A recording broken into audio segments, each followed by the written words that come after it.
Olá, boa noite. Eu sou Daniele Hadermeck e hoje nós vamos dar continuidade ao estudo do Livro da Esperança. Vamos falar hoje a respeito do capítulo 6, intitulado de Evolução e Aprimoramento. Essa psicografia foi feita pelo Chico Xavier, pelo Espírito de Emmanuel. E ela começa dizendo assim: João, capítulo 3, versículo 3. Respondeu-lhe Jesus: em verdade, digo-te, ninguém pode ver o reino de Deus senão nascer de novo. Jesus. E lá no Evangelho segundo o Espiritismo, capítulo 4, item 4, está assim: a reencarnação é a volta da alma ou espírito à vida corpórea, mas em outro corpo, especialmente formado para ele, e que nada tem em comum com o antigo. E Emmanuel começa a sua mensagem. Decididamente, em nome da eterna sabedoria, o homem é o senhor da evolução na Terra. Todos os elementos se lhe sujeitam à discrição. Todos os reinos do planeta rendem-lhe vassalagem. Então, aqui Emmanuel começa nos chamando a atenção que dentro do planeta Terra, dentro do reino, né, reino mineral, reino vegetal, reino animal, o reino nominal, né? O homem, ele é o que prevalece sobre os demais seres da criação. Então, todos os outros reinos que estão no planeta, eles estão colocados para nos auxiliar a fazer o nosso progresso. Tanto o nosso progresso da inteligência, quanto o progresso moral. E aí Emmanuel nos leva mais longe nesse raciocínio. Então ele vai colocando assim, ó. Montanhas ciclópicas sofrem a carga de explosivos, transfigurando-se em matéria-prima destinada à edificação de cidades prestigiosas. Minérios por ele arrancados às entranhas do globo suportam-lhe os fornos incandescentes, a fim de lhe garantirem a utilidade e o conforto. Rios e fontes obedecem-lhe às determinações, transferindo-lhe de leito com vistas à fertilização da gleba sedenta. Florestas atendem-lhe à derrubada, favorecendo o progresso. Animais, ainda mesmo aqueles da mais pujança e volume, obedecem-lhe às ordens, quedando-se integralmente domesticados. A eletricidade e o magnetismo plasmam-lhe os desejos. E o próprio átomo, síntese de força cósmica, descerra-lhe os segredos, aceitando-lhe as rédeas. Mas não é só no domínio dos recursos materiais que o homem governa soberano. Ele pesquisa as reações populares e comanda a política, investiga os fenômenos da natureza e levanta a ciência. Estuda as manifestações do pensamento e cria a instrução. Especializa o trabalho e faz a indústria. Relaciona as imposições do comércio e controla a economia. Então, aqui, Emmanuel nos leva num pensamento passando por tudo aquilo que o homem interage com o meio em que nós estamos colocados e de que maneira nós utilizamos os recursos que este meio nos oferece. Então, ele fala das montanhas que nós explodimos e transfiguramos em material para a construção de cidades, dos minérios que, como ouro, cobre, prata, né, que passam pelos fornos e, e rendem dinheiro, né, para podermos usar na evolução do nosso planeta. E assim ele vai falando. E aqui ele está falando sobre o quê, né? Sobre o progresso.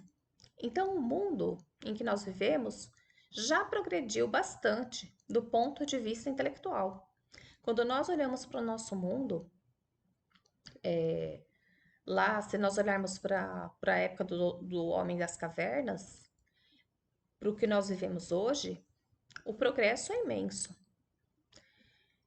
Não só lá foi feita a descoberta do fogo, mas a ciência, a filosofia, foi tudo muito aprimorado. A inteligência do homem, o homem utilizou de forma muito satisfatória para melhorar a nossa condição de vida aqui neste planeta. Só que existe um problema: o progresso moral não está acompanhando o nosso progresso intelectual.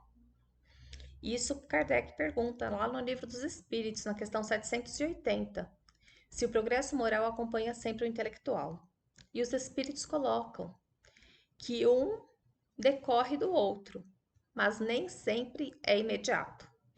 Então, o que acontece é que nós desenvolvemos mais o ponto de vista intelectual e normalmente demoramos mais a desenvolver a questão do moral, né?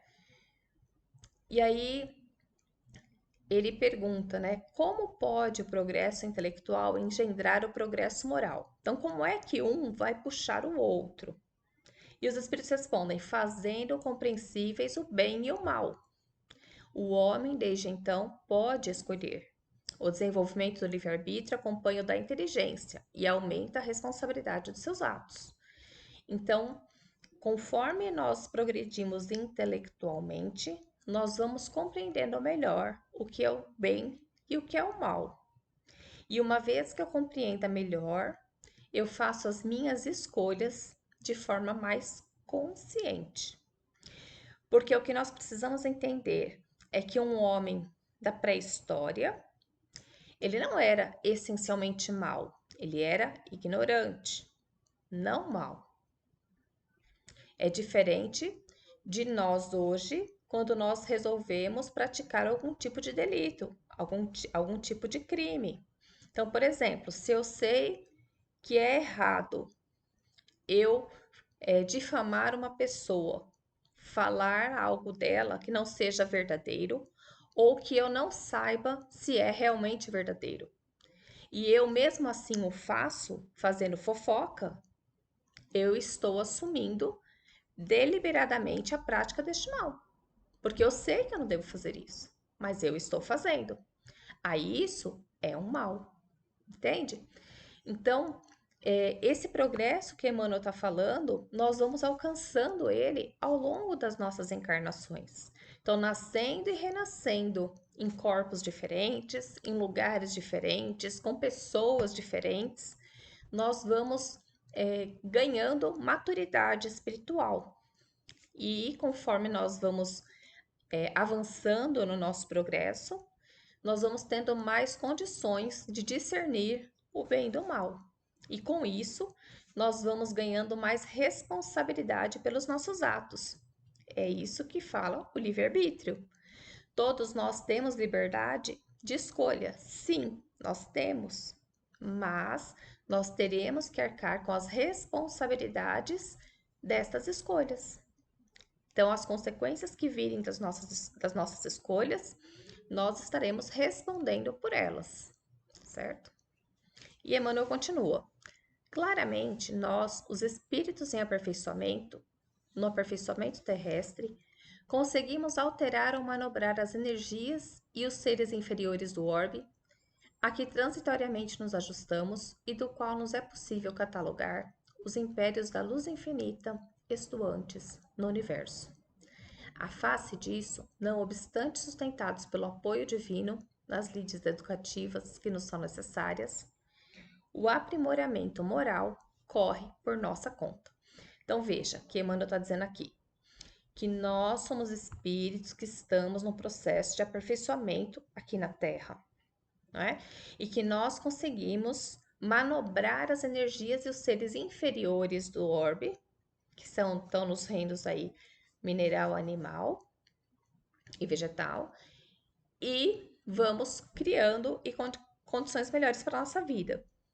E para isso, nós somos amparados, sim, por Deus. Mas nós também precisamos cuidar do nosso aprimoramento moral. E o que é essa moral? A moral é a regra do bem proceder. A moral está ligada ao Evangelho de Jesus. Ele nos falou sobre a moral que nós precisamos praticar. A moral, nós podemos dizer que está resumida na lei do amor, em não fazer para o semelhante o que eu não gostaria que fizessem comigo, em praticar o perdão, em me reconciliar com meu adversário, em desenvolver uma fé robusta em Deus para me manter firme nas provas da vida, não é? Então, essa questão do aprimoramento moral é nossa responsabilidade. Deus pode nos pôr no caminho e nos dar pessoas ao longo deste caminho que vão nos ajudar, nos orientar nesse aprimoramento, mas o trabalho é nosso. O professor ensina, mas o aluno deve realizar-se, continua Emmanuel. Então, ó, o professor ensina, mas quem tem que aprender é o aluno. Não é assim que funciona, né? Até na escola.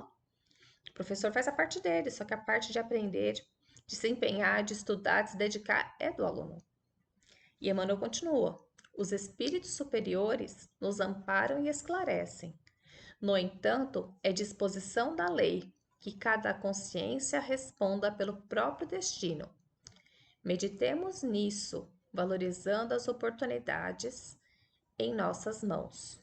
Por muito alta seja a cota de trabalho corretivo que tragas dos compromissos assumidos em outras reencarnações, possuis determinadas sobras de tempo, do tempo que é patrimônio igual para todos, e com o tempo de que dispões, basta usares sabiamente a vontade, que tanta vez manejamos para agravar nossas dores, a fim de consagrares ao serviço do bem e ao estudo iluminativo quando quiseres, como quiseres, onde quiseres, o quanto quiseres, melhorando-te sempre. Então, Emmanuel conclui aqui assim, ó: os espíritos superiores nos amparam e esclarecem, mas é da lei de Deus que cada consciência, ou seja, cada ser, responda pelo seu próprio destino.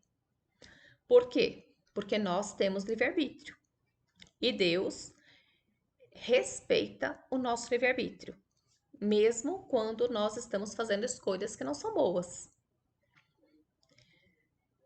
Só que nós respondemos pelas escolhas que fazemos. Então, é assim que há o equilíbrio na lei, não é? E aí Emmanuel nos chama a atenção sobre o tempo, que por mais trabalho que nós tenhamos corretivo, mais trabalho que a gente traga para ser realizado de outras encarnações nesta vida, todos nós temos sobras de tempo. E o tempo é patrimônio igual para todos. Então veja que ninguém é favorecido no tempo. Todos nós recebemos este patrimônio de maneira igual. E aí o que vai mudar é como que eu ocupo o meu tempo. Se eu estou usando o meu tempo para melhorar o meu espírito, para estudar, para buscar praticar o bem, ou se eu estou fazendo outras escolhas. Então, a grande diferença na evolução, na estrada da evolução entre nós, porque uns vão mais rápido nessa estrada e outros um pouco mais lento, está justamente na questão do tempo. Então, você que está aqui hoje acompanhando este estudo, ouvindo essa reflexão, fez uma escolha de como ocupar seu tempo, trazendo a sua atenção para uma mensagem do Evangelho de Jesus e ouvindo este convite que estou fazendo para refletir nas nossas ações. E isso, de uma maneira ou de outra, vai fortalecer o nosso espírito para a nossa jornada. Então, é a aplicação do tempo.